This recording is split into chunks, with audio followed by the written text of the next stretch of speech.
পেরিয়ে গেছে বিজয়া দশমী। স্বামীর বাড়িতে ফিরে গেছেন উমা। আপাতত আমাদের আর 1 বছর অপেক্ষা করতে হবে মর্তলোকে দেবী দুর্গার ফেরত আসার জন্য।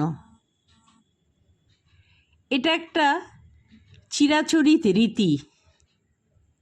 আমরা প্রত্যেকেই জানি, যাই হয়ে যাক না কেন, এই 1টা বছর আমাদের অপেক্ষা করতেই হবে। দেবী দুর্গাকে আমরা ঘরের মেয়ে অর্থাৎ কন্যা সন্তান বলে মনে করি। এই কদিন আমরা সবাই খুব আনন্দে কাটালাম। জল কাদার মধ্যেও সবাই পুজো দেখলাম।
হিন্দু ধর্মের এই দুর্গাপূজা একটা বড় উৎসব।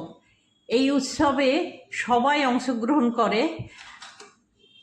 এই জল কাদার মধ্যেও বহু মানুষ দর্শন করতে এসছে মা দুর্গাকে। আমিও বেরিয়েছি, অনেক ঠাকুর দর্শন করেছি, আপনারাও দেখুন।